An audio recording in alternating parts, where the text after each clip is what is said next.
Good afternoon, everyone. What if we tell you that Philips was able to migrate their 20,000 plus critical Medicare devices from their legacy machine-to-machine communication backend to more modern, event-driven, serverless architecture to integrate with the modern IoT platform to gain more reliability, scalability, at the same time result into the cost avoidance of 20 million plus. It is an exciting story, right? And we are going to tell you how we achieve that and how we transform the legacy backend systems into the more modern architectures using event-driven and serverless. And for that, I am Anand Bilgaya. I am an enterprise transformation specialist and a senior partner solution architect with AWS. And I am joined by Srini. Good afternoon, everyone. I know we are between the last session and the replay, so we'll keep it short, excited. You all must have heard of Philips as a brand. So the toothbrushes, the shavers, but what Anand was talking about is the critical care devices that we have, which are related to the diagnostics and treatment devices like the integrated IGT devices, CT scanners, X-ray machines. So I am Srinivas Siram, Platform Architecture Lead in Digital Innovation Platforms, and we are going to talk about how in our organization we have used the event-driven architecture to connect our legacy devices to a modern integrated services from the backend. So we'll first let Anand continue giving an introduction about event-driven architecture, and I'll come back in between to walk through the use case and how everything comes together. Anand? Sure. Thanks, Srini. So this is how our agenda look like for next hour or so. We are going to talk about why event-driven architecture, why they matters for the modern applications. And then we also going to look about the Philips case study. What were the business requirements? What were the challenges? And how the modern event-driven architecture help us to mitigate those. And then we are going to look about some of the event-driven architecture pattern which could help us to transform those legacy systems into the more modernized state. And last but not the least, the most important one, the end-to-end solution, what we were able to build to gain those business outcome in terms of scalability, reliability, and avoiding that cost, right? For 20 million, which otherwise would have been the part of the overall transformation. So first thing first, what is event-driven architecture? Now, if I have to give you a very simplistic, non-technical definition, then I will explain that in one statement. Something happened and we react. This is the event-driven architecture. Some systems are doing some business processes and they are then expecting the other component of the system and the architecture to react. And that's where the event-driven architecture comes into the play. Now, if I move into the more technical definition, now why event-driven architecture are used? They are used to build more decoupled applications where the different component in the decoupled state can communicate with each other via emitting the events and then responding to those events. Now, if we take an example of modern applications, right? Modern applications are complex, right? Because they are distributed in nature. Take an example of microservices-based architecture. Microservices-based architecture required many different layers and the levers in terms of the different domain services which need to communicate with each other. And sometimes, if the distributed components have a tight integration between them, it impacts the overall scalability, reliability, and the agility of the architectures. And that's where the event-driven architecture helps to define more decoupled, asynchronous way of dealing the communication between these architectural components, right? So, the first class citizen of the event-driven architecture is the event itself. Now, if I have to define what is the definition, a simplistic definition of event could be a something which has happened. So, event represent something which has happened in your system and always represented into the past, means they are idempotent. Something which has already happened, which cannot be changed, but it's what the event represents something which you as a domain care about. If I take an example of the healthcare devices itself, the event could be my healthcare devices are registered, right? So that they can start interacting with the backend system for performing the operation what they are supposed to do, right? The event could be, okay, the file has been received, now start processing it, right? Or the event could be, there are some security alert which need to get, which require your immediate attention to mitigate those, right? So event-driven architectures all revolve around the events, right? Now let's talk about what are some of the design tenet or the properties of the event-driven architecture, right? Why the event-driven architecture matter, right, for the modern applications. The very first thing, the event-driven architecture is not a tool, it's not a technology, but it's an architectural mindset, right, which help us to build the decoupled systems, right? So it's an architectural style, and event-driven architecture can be implemented in a various different ways. It depends upon what is the nature of the workload you are dealing with. And we are going to tap upon some of these different ways in which the event-driven architecture can be built as we go along subsequently in our session. The second thing, event-driven architectures are asynchronous, and that's why they are loosely coupled. So the components between the event-driven architecture do not directly, tightly integrated with each other. They asynchronously communicate with each other. So we are converging from a typical request response-based model to more a event-based responsive model, right? The third, the event autonomy. What does it mean? For event-driven architecture, it is very important that the event should be self-contained. So event contain the information about why they get created, why they were emitted, who emitted them or who created them, and when they were created. So this information is important for the subsequent downstream system to consume these events and act accordingly, right? So event autonomy is important. And last but not the least, as I mentioned, how the event-driven architecture works. Some components are emitting the event, and the other component in the system are actually responding to those events. It's as simple as that, right? So these are the different properties, right, which define the event-driven architecture. Now we have seen event-driven architecture. We have seen the events, which are the critical and the integral part of the event-driven architecture, sit in the center of the EDA. And we also seen some of the properties of event-driven architecture. Now let's look into what are some of the benefit we get from these event-driven architecture. The first benefit, as I mentioned, is the loose coupling and the agility. Why the agility matter the most? Because the event-driven architecture allow us to then build the system in parallel, agnostic or independent to each other. And that does not impact your overall release cycle for releasing the new different features, what matter the most for your business. So the team can go and independently build the systems, and they can just communicate. The communication between these channels or these application component can happen over the network via emitting the event and consuming the event, right? The scalability, right? Because the event-driven architecture are more responsive. So independently, the components can be scaled based on their business needs, right? The event-driven architecture brings more resiliency in the architecture because they are loosely coupled, they are running in parallel, independently, agnostic to each other. So if any components has got any challenges or any failure, it is not creating a downstream or cascading effect and impacting your entire business continuity. And last but not the least, it manages the complex integrations. As I mentioned, the distributed system, the modern applications, they have a lot of complexities involved in terms of the different building block. And the event-driven architecture abstract that integration complexities because the components are now decoupled to each other, they are agnostic to each other, they just react based on the events which flow between them, right? So, we looked into the EDA properties, we looked into the event-driven architecture's benefits. Now look into some of the core building block of event-driven architecture, using which we actually establish the EDA in our applications based on the business requirements. The very first thing is event, we have already talked about.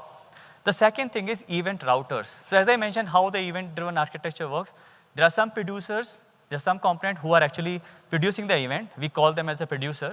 And there are some components which are actually consuming those events and and they are responding accordingly to those events. So we call them as a consumer.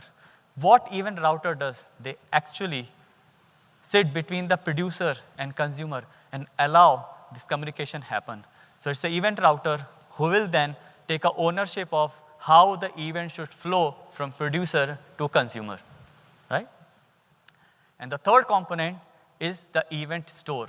Often the time, you may require the consumer to consume the event and act accordingly whenever they are available. So you need some sort of an intermediate store where these events can get stored and they can get replay as and when it is needed, right? Based on your business processes and the business flow requirements, right? So these are the three building blocks we use to define or build the event-driven architecture. Let's take a simple example how the overall event-driven architecture look like, right?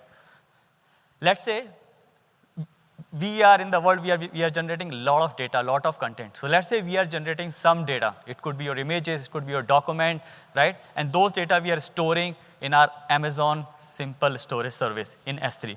The moment the document gets stored or uploaded, we want to perform certain action on top of that. Let's take an example of a critical medical devices. If let's say the X-ray or MRI has been done, you want to then do the analysis of those X-ray or MRI reports so that you can accordingly generate the outcome and the summary and push back to the respective clinical team, right?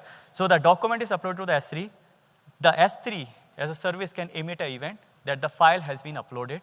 And once the file is uploaded, that event can be consumed by an event router. And we are taking an example of Amazon Event Bridge, which is our serverless service which help us to define the event-driven architecture, and we will go into the more detail of how Event Bridge works and what are its properties and what are some of the design pattern which we can build around it, right?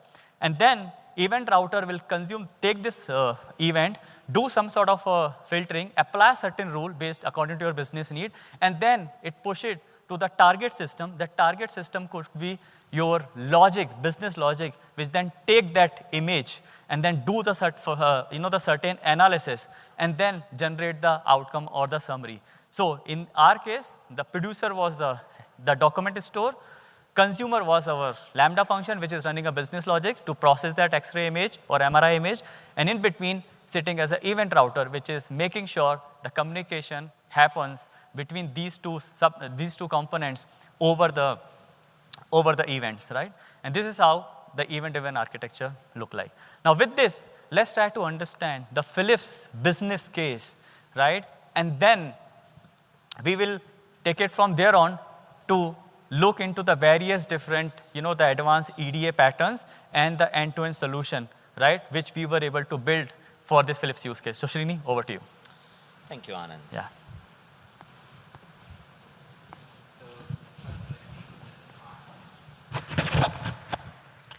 First, let me set the context. How many of you have dealt with more than thousands of devices in the field? A quick show of hands. Okay, around maybe 20%. How many of you from healthcare dealing with legacy systems in the field? Okay, a few. It will definitely resonate to you of what I'm going to show because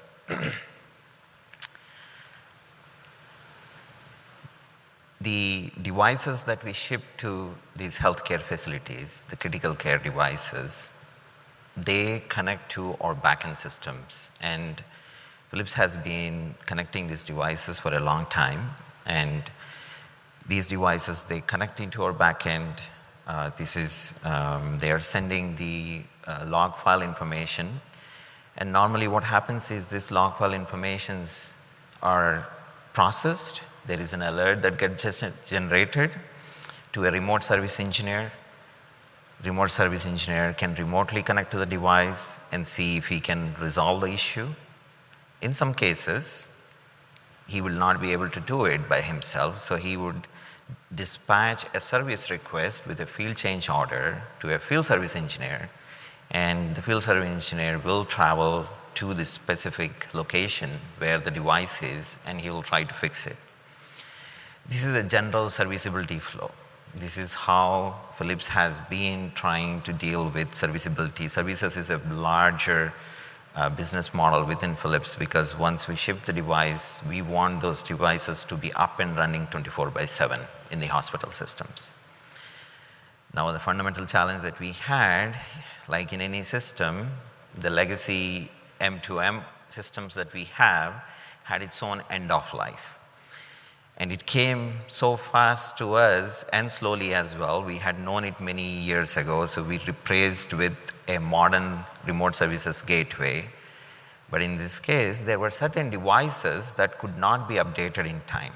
So that was the use case that Anand was speaking about. We have roughly around these 20,000 X-ray machines and image-guided therapy devices that have an agent that connect to these legacy devices that cannot be updated.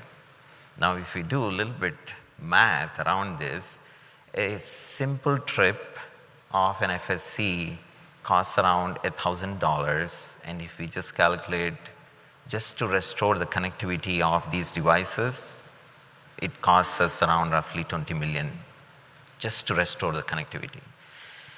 And our requirement was to make sure that we have to deal with this in a time frame, which was December 31st, 2024. So this has already passed through, so we have gone through, and that's why we are able to talk about it now. So our requirements were very simple. Okay, we have to replace the end of life M2M, which are affecting these 20,000 devices. Now, it has to be zero disruption and zero touch solution. If you have to touch the devices, then the FSC has to travel, and that again is a cost to us. And then of course, we have to maintain these devices because they are in the field, and we have our contractual obligations to meet these devices up and running. The other challenge was the architecture itself. So our challenges were twofold. One, the way how the architecture is of what has the M2M systems were in the field. There were many services. It's a monolith services, API driven. I don't know how many of you will resonate it with you. These are SOAP-based web services, simple object access protocol. And you can imagine how old these systems are in the back end. And for making these systems complex enough, there is an ESB, Enterprise Service Bus, that sits in between and makes these services talk to each other. And of course, there's a lot of complexity over a period of time because we have added so many workflows, so many use cases. And then of course, these services themselves, they do a lot because of the complexity of workflows over a period of time. In order for us to actually solve this, one was the architecture of the way how the backend system was, and then I would say we can say the challenges in fivefold. One, because we have to translating, since we said the devices cannot be touched, there is a legacy API, and you know when APIs reside in your system for 10 years, you lose the documentation about them. Generally, it's tribal knowledge. Somebody knows somewhere. You wouldn't have the full documentation to start with. And because these devices have been living in the field for so many years, there are multiple versions of the clients. So, of course, we know which client we are dealing with, but if you have 20,000 devices and you have 7 versions of the clients, you would have to understand how those clients behave when interacting with the backend system. And I was talking about how the workflows have become complex for heartbeat. We have something called true reachability, where we say whether a device is up and running and the device sends a ping.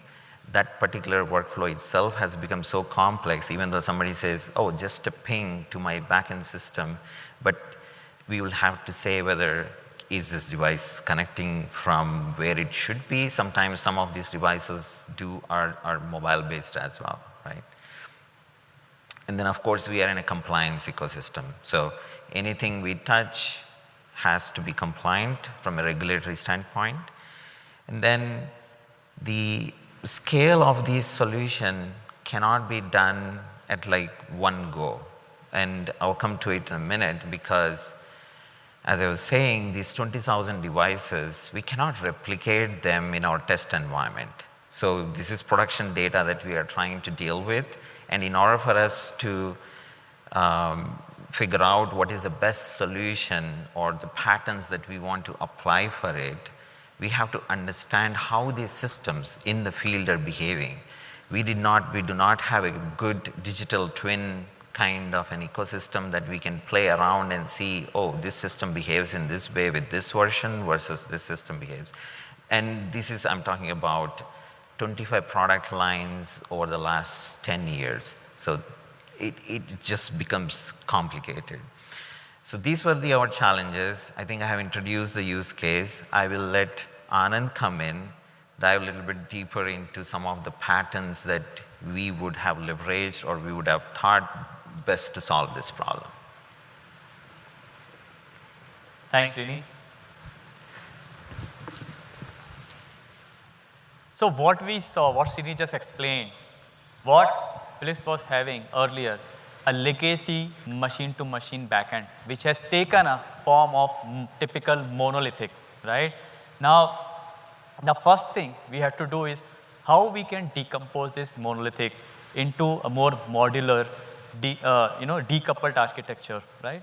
And for that, let's look into how the EDA can help us to define a new architectural style for a given monolithic application, which is more event-driven and more decoupled. So the first thing is, you do not just go and decompose the application from its implementation perspective, because whatever implementation you are doing, whatever technology, it is representing your business behaviors. So it's very important to understand your business processes first, your domain first, and then you try to re-architect your existing business processes via applying the architectural patterns, right? So understanding of the domain is very important. Once you are understood the domain, the second thing is then you design the events around the domain, because as I mentioned, we are talking about the event-driven architecture, so everything will go around the events. So it's become very important to identify what are the relevant domain events which matter the most for your business services, for your customers.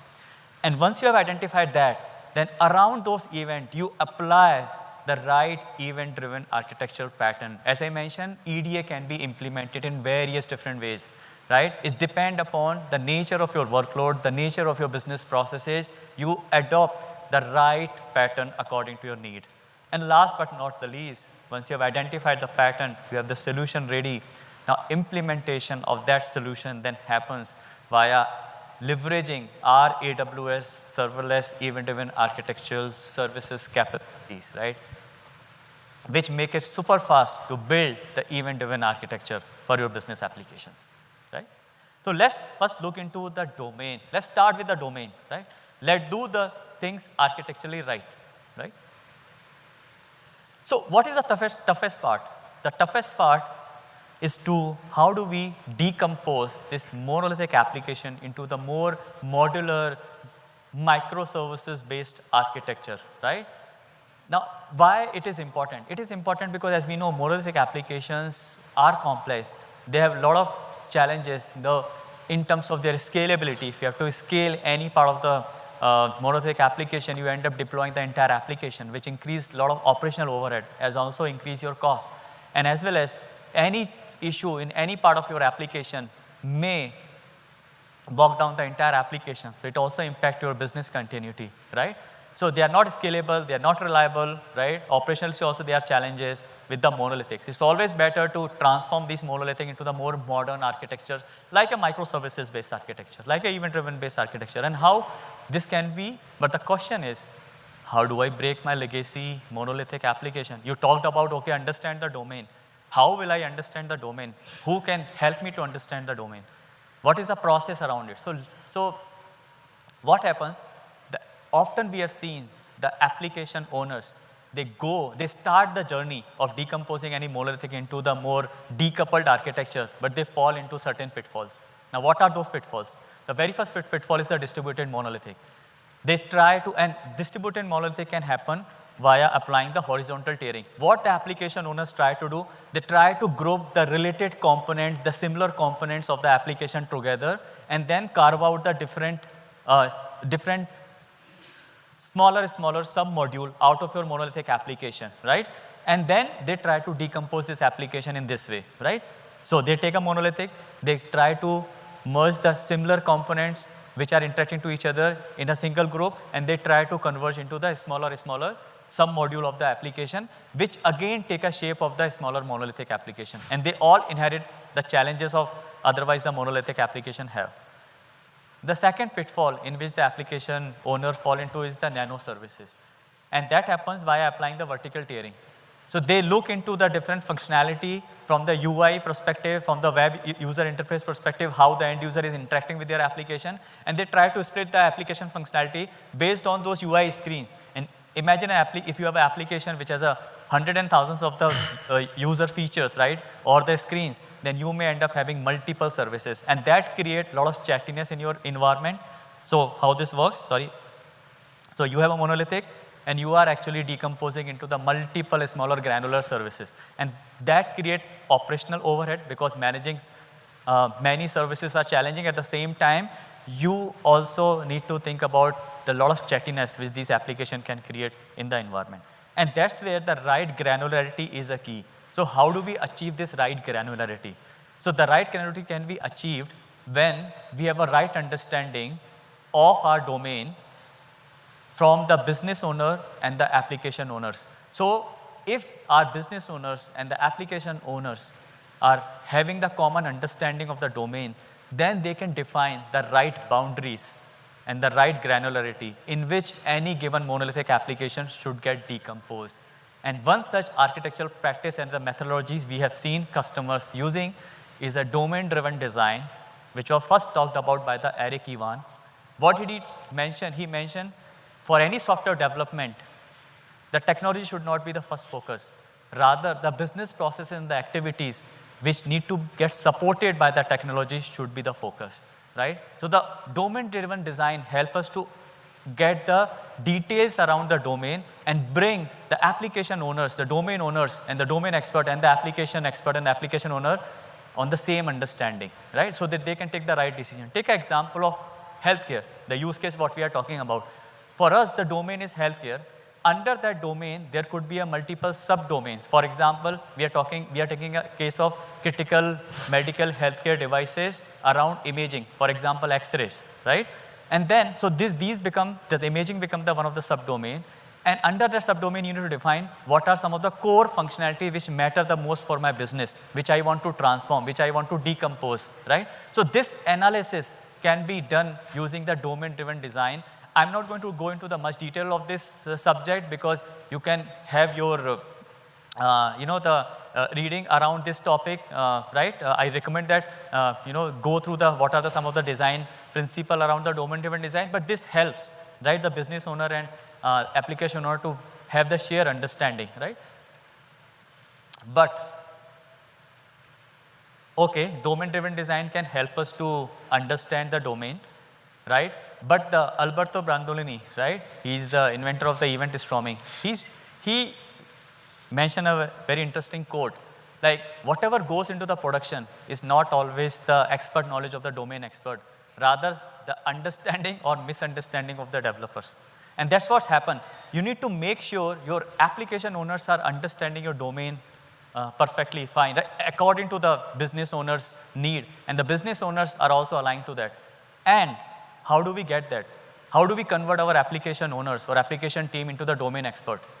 One of the ways to do this is leveraging the events and start understanding the domain via identifying the different events which are happening in your business processes. And that's where we are going to talk about the second phase of the event-driven architecture journey now, that how do we design these events and how we can design and identify the events, right? For your given application, that can be done by using EventStorming, right?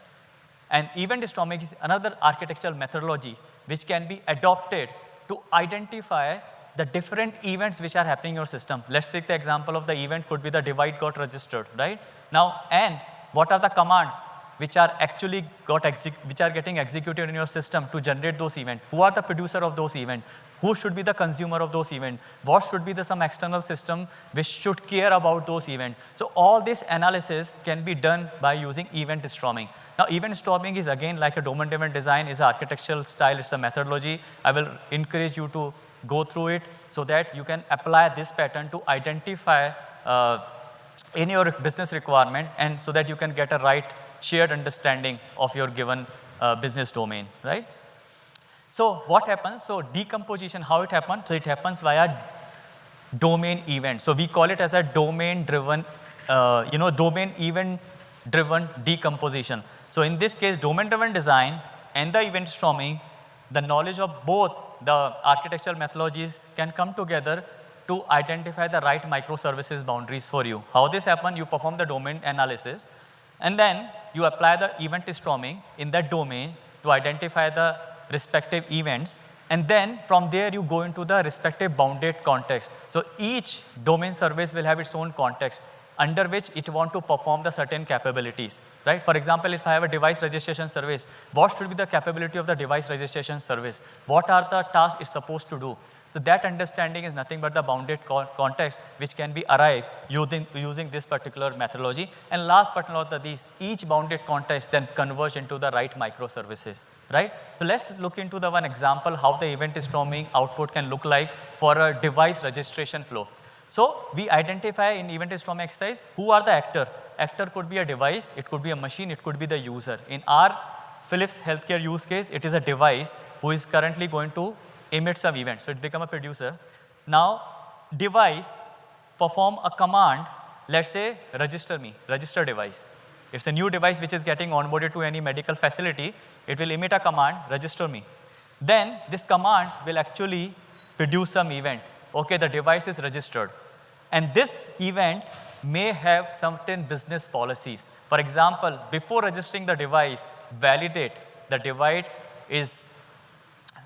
device is ready to get onboarded so that the medical information, clinical information start getting exchanged from that device. So we identify the business policy, and there could be external systems as well for who also care about those events. So when the device is registered, maybe the connection is established and the external system want to then start communicating with your different backend processes and consume that information which has been emitted by that device. So the entire domain-driven design and EventStorming analysis can help you to define these workflows. And these workflows will be defined by your application owner and the business owner together.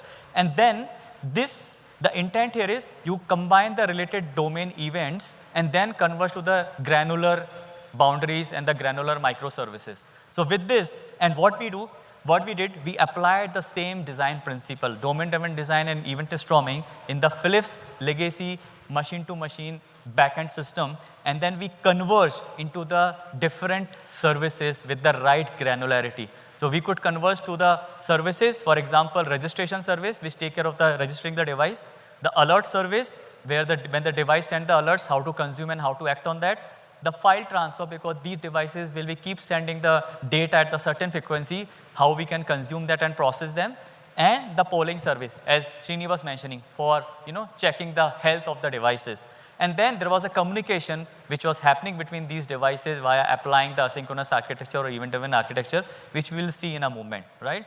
Now, what advantage we get via applying these architectural techniques and the methodologies? We converge to the microservices, which does not perform multiple things, which does one thing, but one thing right, and it has its own APIs, its own business logic, its own data, under which it actually get deployed. So what are the benefits we get with the microservices-based architecture? You can independently build them, independently deploy them, and independently scale them, right? And you can then leverage the power of the elastic infrastructure from cloud to accordingly scale them based on your business need. And you can make them as a reusable, you can apply them apply on them a reusable pattern. You can deploy them as a container. You can deploy them as a serverless architecture, right? A lot thing can be done used when you converge to the modern microservices based architecture. Now we have converged from a legacy API driven monolithic to the API driven microservices. But is it enough? Are we saying that my architecture is now having all the right patterns in the tenants? Maybe not. Why? Because each architecture has got its own consideration. Monolithic was having some considerations. We solved those using microservices-based architecture, but the microservices-based architecture also requires certain considerations. Now, what are those? Let's dig into those. How the services communicate with each other.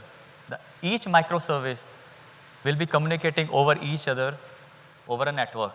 Now, let's say for a given business process, there are multiple services need to act together, and they need to work together, communicate together for the fulfillment of that request. So how it will happen? Service A communicating with the service B go and reach out to the service C, and the response is then returned back in the reverse manner.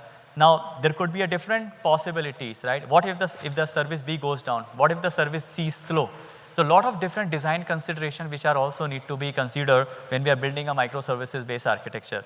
So one choice is consistency versus ability. Standard cap theorem problem.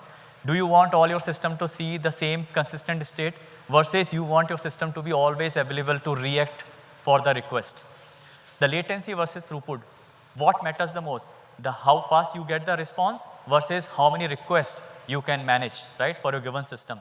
The coupling versus performance. The more it is tightly coupled, the performance is, you can achieve a better performance, but you are also increasing the tight couple, the tight integration between your component, right? And then definitely if your complex business flows required a transactionality, means multiple systems need to act together in the atomicity, consistency, isolation and durability, that become the complex affair as well, right? So how do we handle this? And that's where we need to apply the right event-driven architecture pattern to solve some of these challenges in the modern complex distributed microservices systems. And now let's look into some of those event-driven architecture patterns. So as we know that the concept of the event-driven architecture, as I mentioned, there are producer, there are consumer. Producer emit the event, consumer consume the event, right? Now we need to see how we solve this puzzle, how the communication from producer to the consumer should happen over the events, and what are the different ways in which it can happen. So one of the way it should happen is the queue-based communication. So you have a producers or the senders who are sending the messages, and those messages are receivers receiving it over a queue. So there is a queue in between, and this queue is actually storing those messages, and then each consumer is consuming these messages from the queue. Now this kind of patterns are useful where you need to have some sort of a transactionality involved, where you want a single message should be consumed by the single message should be consumed by the single consumer itself. For example, if my devices are emitting an event like register device, then I do not want the device to get registered multiple times. So I need that transactionality. I want that particular registered device message should get consumed once and processed once.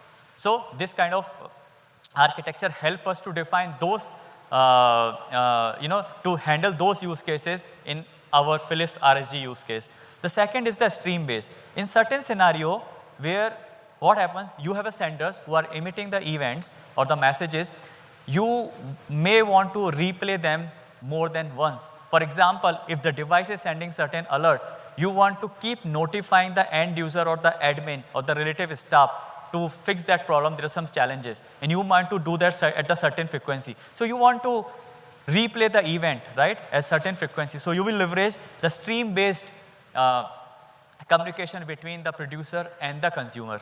Now AWS help you to build this pull-based, the event-driven architecture via providing the AWS native services like Amazon SQS. From the queuing perspective and from the streaming perspective, it is Amazon Kinesis. And from the managed sales, if you want open source technology to define your EDA architecture, then it could be done by using Amazon MQ. From the queuing perspective and from the streaming perspective, we also have a managed service for Kafka. Right? So so far what we have seen is the pull-based architecture. What does it mean? Here the consumer are actually pulling the information. The consumer will pull the messages from the queue. The consumer will pull the messages from the stream, right? So in this case, the consumer is actually taking the additional behavior of pulling the messages, retrying the messages, right? Now let's also look into the other architectural pattern, which is a push-based. Now again, we have a same producer of the event on the left hand side, and we have a consumer of the messages in the right hand side. Now, but in this case, we introduce a concept called service bus. So what this service bus does, leveraging the service bus, we can configure the different rules for all the ingress events, and we can define based on the rule validation, what should be the probable target to which these events should go for the consumer. And that is called an event bus based communication pattern within the EDA. And in this case, it's an event router, which is a service bus, which take a responsibility of pushing these events to the consumer rather than consumer is consuming them or pulling them, which we saw in the previous pull based model. The other way it could be done is using the topic based architecture as well, where we have a publisher.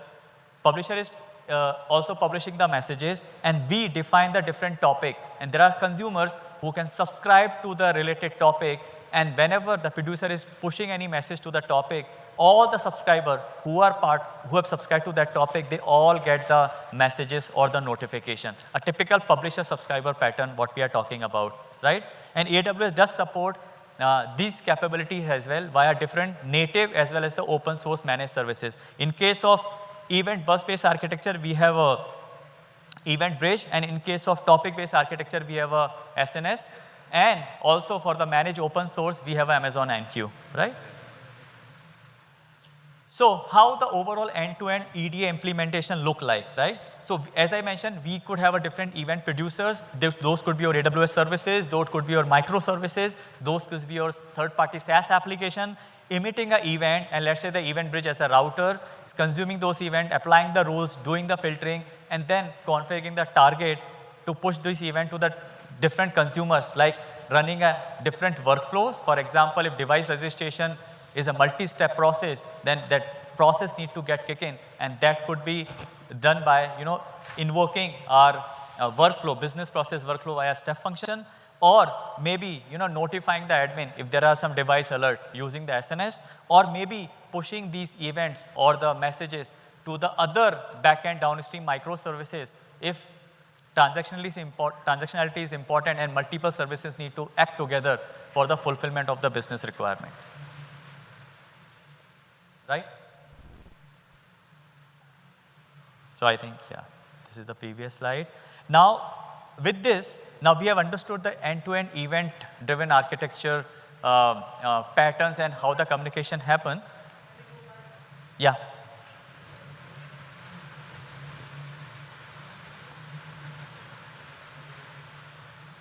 Sure. Now I'll quickly go into the how we have adopted some of these patterns for our Phyllis machine-to-machine communication backend transformation. So we defined the Phyllis RSG service as we saw earlier, and then these services were emitting the event like registration of the devices, file transfer for these devices, and these events were captured in the event bus which we built using the Amazon event bridge, and we defined the certain rules which were getting applied to these different events, and then based on those rules and validation, we were executing the different flow. For example, if it is a registration of the device, we were executing the registration workflow using our step function. If it is a file transfer for which the file transfer once the file is transferred, the processing of the file has to happen in the backend.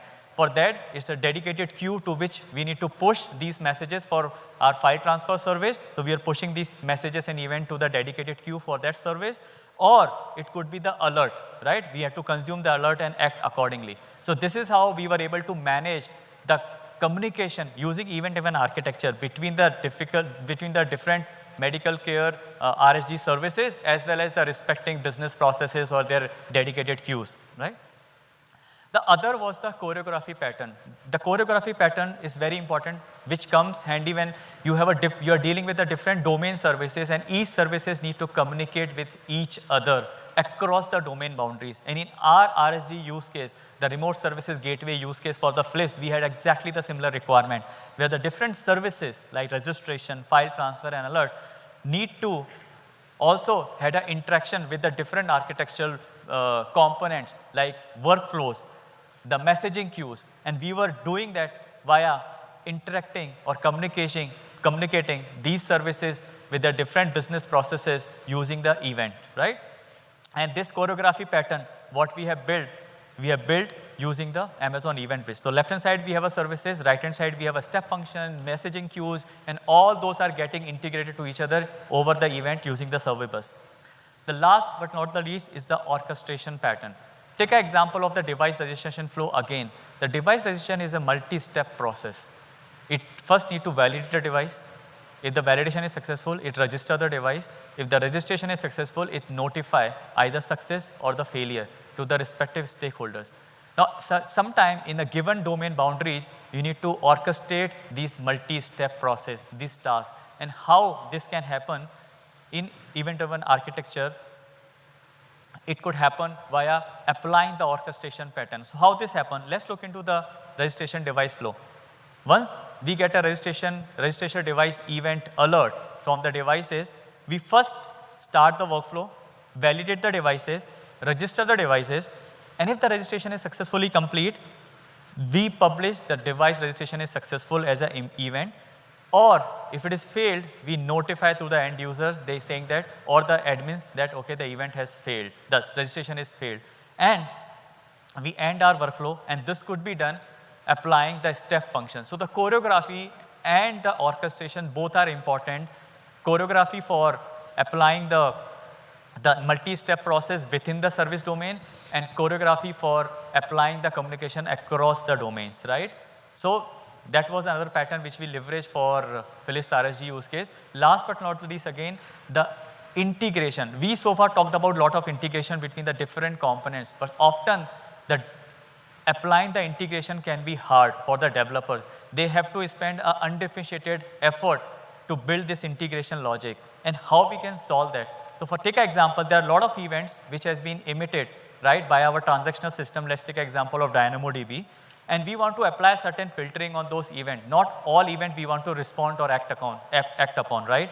And then we want to also enrich these events, right? And then we want to route this event to the respective targets, and we execute the business processes accordingly. So all this thing can happen applying the event bridge pipe, which provide us a capability to build a low code, no code integration pattern. So in this slide, what we see from left hand side, where the DynamoDB stream is emitting the messages which can be then enriched, transformed, and then distributed to the different consumer via event bridge, is seamlessly happening without writing a single line of code. So this also accelerate your entire event-driven architecture implementation journey. Now with this, I hand over to the Srini so that we go through the end-to-end architecture and the solution for Philips RSG Bridge use case, what we were able to build upon. Srini, over to you. Thank you, Anand. This felt like 10 years worth of knowledge in 30 minutes crash course. And it's also a deja vu for me, because we went through the same exercise last year when we were actually trying to solve for this. One critical thing that I missed telling earlier, that legacy M2M system that I was talking about is not Philips owned, it's a third-party system. And that was the fundamental challenge. Otherwise somebody could say, oh, you build the system, why do you need to reverse engineer to figure out how the system behaves or how the system performs?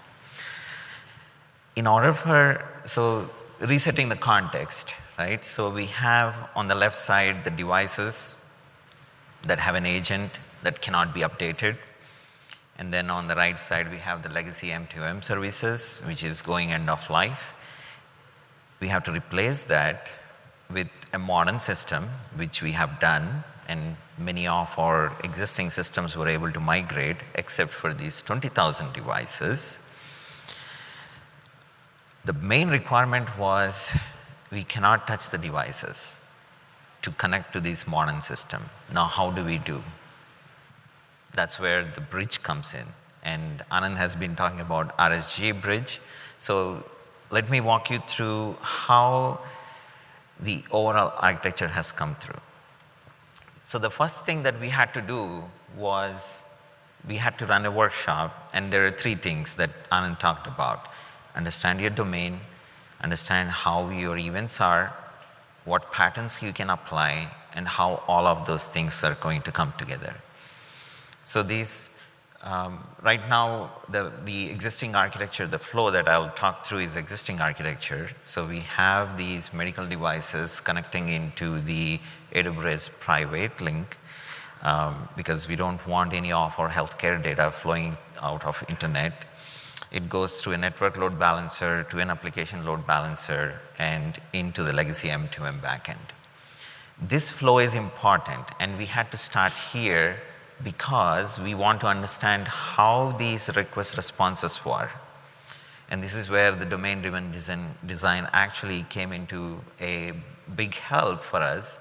And we identified 5 core domains. There were more, but for the purpose of this talk, we'll keep it very simple. What Anand was talking about, how the devices register into the backend system, how the devices upload the files, what are the alerts that get generated either from the device or in the backend, what is the heartbeat that comes along to the backend saying that am I up, and lastly, to make the property updates onto these devices, how can we push those properties? So these were the 5 core domains that we have identified. And while identifying, I think there are a couple of patterns that evolved. And one of the pattern was for us to say, okay, within the bounded context of this particular type of events, what should be the workload be? Because in case of registration, it was no brainer. It happens only once. It doesn't happen every day. You register once and you're done with it.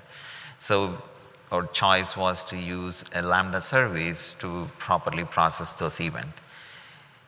Whereas when you try to upload the files, these log files are happening every day. In some cases, these devices are large because sometimes devices don't connect for a couple of days and suddenly we see burst of like 100 MB worth of files, and you can't process them with the serverless.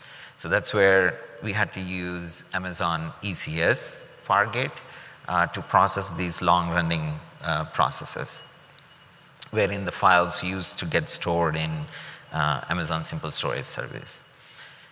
Now, once we have a good understanding of how the workloads are, now the second pattern was, okay, we have all these events. Now, what do we do with these events? In some case, we had to actually store them in the DynamoDB. We had actually DynamoDB streams enabled with the Kinesis adapter so that we know where this event has to be routed to. Now, as Anand was also saying, that for us, time was a constraint. We had to put it in a place in such a way that during the migration period of a particular device, if something goes wrong, we have to be able to replay it.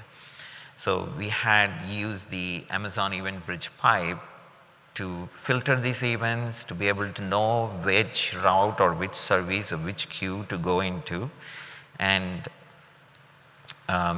essentially the event bus is the one that is actually processing this. So the no code kind of capability provided us the capability to create these filters on the fly when needed. So some of the key takeaways I would say is we have figured out what the events are, where the events get stored, and how they would get routed. Now the fun part was, as I was saying, this is all about making the system working during the migration time period. So this is where we had to choose what else can we actually take from the tool set of the patterns that are available to us from the event-driven. So these events, as they were being processed in the event bridge, we had defined the respective queues in which where the events can go in. And if, as I was saying, if at all we had to replay, we could know how the systems were behaving. This gave us like a good view into how the events came into the system, how they were being processed. And one of the complexity was we had to deal with complex workflows. In simple cases where there is just a simple request response, it was a very straightforward process.